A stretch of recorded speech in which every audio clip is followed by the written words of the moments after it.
जय श्री कृष्ण, राधे राधे। आप सभी को कार्तिक मास की हार्दिक शुभकामनाएं। आज हम सुनेंगे कार्तिक स्नान की कहानियाँ। पीपल पतवार की कथा। एक गुजरी थी। उसने अपनी बहू को कहा, दूध दही बेचने जा। बहू दूध दही लेकर बेचने निकली तो देखा रास्ते में औरतें पीपल पतवारी सींच रही थी। उसने उन औरतों से पूछा, तुम लोग क्या कर रही हो? उन्होंने कहा, हम पीपल पतवारी सींच रहे हैं। कार्तिक में पीपल पतवारी सींचते हैं तो इससे अन्न होता है, धन होता है, पुत्र होता है और 12 वर्ष का बिछड़ा पति मिल जाता है। बहू ने कहा, ऐसा है तो तुम तो पानी से सींच रही हो, मैं तो दूध से सींचूंगी। उसकी सास रोज उसे दूध दही बेचने के लिए देती और वो रोज दूध से पीपल और दही से पतवारी सींच देती थी।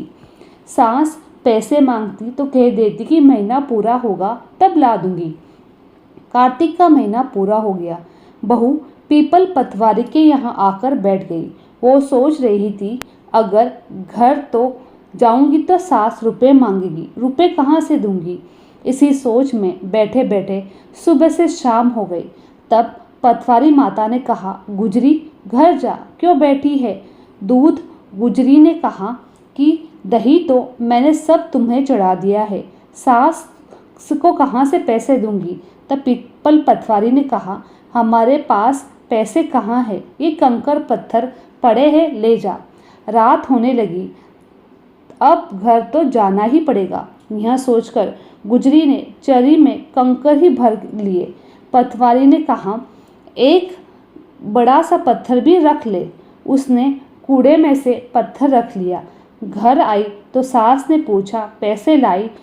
डर के मारे गुजरी झूठ ही बोल दिया, हाँ ले आई। सास ने कहा, ओबरी में रख दे। बहू ने ओबरी के कोने में चरी को उड़ेल दिया। मुंह ढक कर सो गई। सास ने कहा, खाना खा ले। तो बोली, मेरा तो सिर दुख रहा है, खाना नहीं खाऊंगी। मार और गालियाँ के डर से बहू बिना खाना पिए सो गई। सुबह सास जल्दी उठी, सोचा कि बहू की तबीयत ठीक नहीं है, फिर उसे दूध दही भी बेचने जाना है, इसीलिए झाड़ू पोछा मैं ही कर लेती हूँ। जैसे ही सास ने ओबरी खोली तो देखती है कि ओबरी में हीरे मोती जगमगा रहे हैं और एक सुंदर सा बालक हाथ पैर हिला रहा था और खेल रहा था। सास ने बहू को बुलाकर पूछा, ये धन कहाँ से चुरा कर लाई है? राजा जी को पता पड़ेगा तो मार पड़ेगी और दुनिया में किसी को मुंह न दिखा सकेंगे तथा यह बालक किसका है? बहू ने सारी बात सास को बताई। सास ने कहा, अब हम हमेशा कार्तिक में पीपल पतवारी सींचा करेंगे।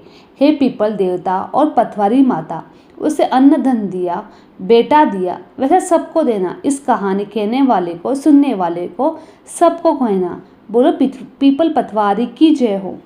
अब हम सुनते हैं तुलसी जी की कहानी। कार्तिक के महीने में औरतें तुलसी सींचने जाती थी।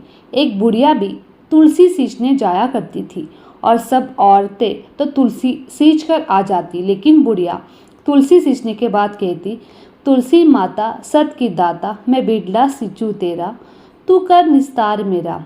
तुलसा माता गड़ुआ दे, लडुआ दे, पीतांबर की धोती दे, मीठा मीठा घास दे, बेखुंड का बांस दे, चटक की चाल दे, पटक की मौत दे, चंदन के काट दे, झालर की झंझनार दे, साई को राज दे, दाल भात का झीमन दे, कृष्ण जी का कांदा दे।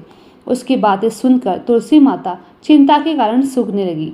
कृष्ण भगवान ने तुलसी जी से पूछा कि इतनी औरतें तुम्हारी पूजा करती है, जिमाती है, तुम्हारे गीत गाती है, फिर भी सूख रही हो, क्या कारण है?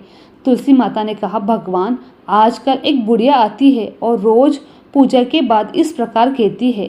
भगवान को सारी बात कहकर तुलसी माता ने कहा, सब कुछ तो मैं उसे दे दूंगी, किंतु कृष्ण भगवान का कांधा कहाँ से दूंगी? कृष्ण भगवान ने कहा, जब वह मरेगी तब मैं उसे कृष्ण का कांधा मिल जाएगा, तुम चिंता मत करो। थोड़े दिन बाद बुढ़िया मर गई। जब लोग उसकी अर्थी ले जाने लगे तो वो इतनी भारी हो गई कि किसी से उठ नहीं रही थी। तब भगवान ने एक बूढ़े बामण का वेश बनाकर वहां आए और पूछने लगे, क्या बात है? यह भीड़ क्यों हो रही है? तब लोगों ने बताया कि एक बुढ़िया मर गई है, पता नहीं वह उठ नहीं पा रही है। क्या पाप किया है उसकी लाश में कि इतना वजन हो गया है, इतने लोग मिलकर उठाने के बाद भी नहीं उठ रही है। भगवान कृष्ण ने कहा, मुझे इनके कान में एक बात कहने दो, फिर वहाँ उठ जाएगी। लोग दूर हट गए। भगवान ने बुढ़िया को कान में कहा, बुढ़िया माई तू बिड़ला सींचू मेरा, मैं करूँ निस्तार तेरा।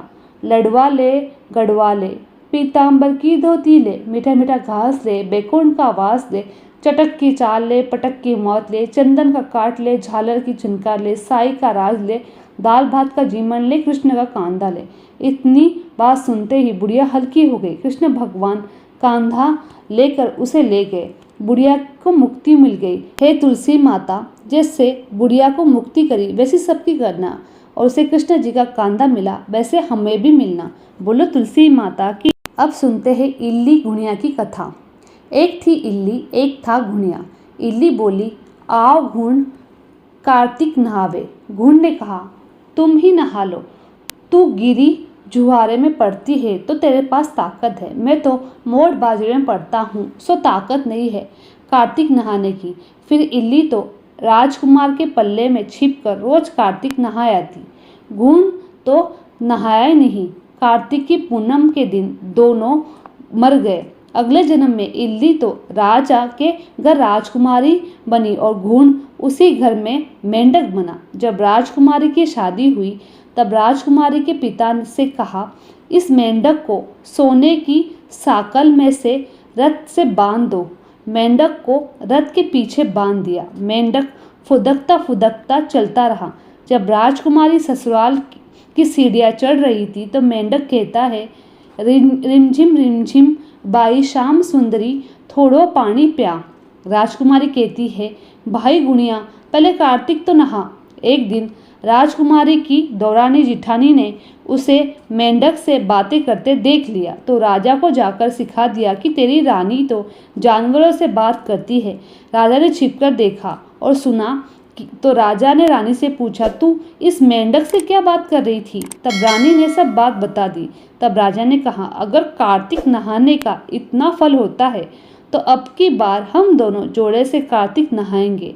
दोनों ने जोड़े से कार्तिक स्नान किया। इसके बाद राजा को घर धन संपत्ति राज खूब बढ़ गया। हे कार्तिक महाराज, जैसा फल इल्ली को मिला वैसा सबको मिलना, घुड़ जैसा फल किसी को न मिलना। लपसी तपसी कहानी। एक लपसी था, एक तपसी था। तपसी तो तपस्या करता था और लपसी रोज सवा सेर लापसी बनाकर भगवान को भोग लगाकर थोड़ी खुद के लिए रख लेता और बाकी बची लापसी से भूखों को भोजन करा देता और फिर खुद जीम लेता था। एक दिन दोनों जने लड़ने लगे। लपसी कहता था कि मैं बड़ा, तपसी कहता था नहीं मैं बड़ा। उधर से नारद जी निकल रहे थे। उन्होंने पूछा कि तुम दोनों जने किस बात के लिए लड़ रहे हो? उन्होंने कहा, हम दोनों इस बात पर लड़ रहे हैं कि हम में से कौन बड़ा। अब आप ही बताएं कि हमसे कौन बड़ा है। नारद जी ने कहा, ठीक है, कल इस बात का फैसला करूँगा। दूसरे दिन तपसी तपस्या करने के लिए बैठा तो नारद जी ने चुपके से उसके सामने 1.25 लाख की मुंडली डाल दी। जैसे ही तपसी की नज़र उस पर पड़ी तो उसने झट से उसे उठाकर घुटने के नीचे छिपा लिया। लपसी ने 1.25 सेर की लापसी बनाकर भगवान को भोग लगाकर भूखों को खिलाया और फिर खुद खाई। तभी नारद जी वहाँ आए। लपसी तपसी से पूछा कि अब बताइए हम में से बड़ा कौन? नारद जी ने कहा कि तपसी, आपने मुंडली चुराई है, इससे आपकी तपस्या भंग हो गई है। इसका परिणाम है कि आपके घुटने के नीचे चुराई हुई मुंदरी अब भी रखी है। तब लपसी बड़ा है। वैसे भी अन्नदान का महत्व तपस्या से ज़्यादा है। तपसी ने कहा, मेरी तपस्या का फल मुझे कैसे मिलेगा? नारद जी ने कहा, तेरी तपस्या का फल तुझे ऐसे मिलेगा कि यदि कार्तिक नहाने वाली औरतें कार्तिक महत्व की सब कहानियाँ कहकर लपसी तपसी की कहानी नहीं कहेगी तो उनके कार्तिक नहाने का फल तुझे जाएगा। कांचली देकर कंसना नहीं देगी, कोई धोती देकर गमछा नहीं देगा, सीधा देकर या ब्राह्मण को जिमाकर दक्षिणा नहीं देगा, और जो सीधे हाथ की तरफ नाड़ा बांधेगा, मकान बनवाकर थली नहीं बनवाएगा, रोटी बनाकर बटिया नहीं बनाएगा, दिया जलाकर हाथ नहीं जोड़ेगा, दिए से दिया जलाएगा तो इन सबके दिए हुए दान का धर्म तुझे जाएगा। इतना कहकर नारद जी चले गए। अब आइए सुनते हैं गंगा जमुना की कहानी। गंगा जमुना दोनों बहनें एक दिन साहूकार के खेत में से जा रही थी। जमुना ने धान की एक बाली खेत में से तोड़कर खा ली। उसमें 12 दाने थे। गंगा ने कहा, जमुना यह तो चोरी है, तुझे प्रायश्चित करना होगा। जमुना ने कहा, यह किस प्रकार करना होगा? गंगा ने कहा, 12 दोनों के बदले साहूकार के यहाँ 12 वर्ष नौकरी करनी पड़ेगी। जमुना साहूकार के यहाँ गई। उसने साहूकार से कहा, आप मुझे नौकरी रख लो, पर मैं 4 काम नहीं करूँगी। जूठे बर्तन नहीं मांजूंगी, झाड़ू नहीं लगाऊंगी, सेज नहीं बिछाऊंगी और दीपक नहीं जलाऊंगी। साहूकार ने उसे नौकरी पर रख लिया। 12 वर्ष बाद कुंभ का मेला आया।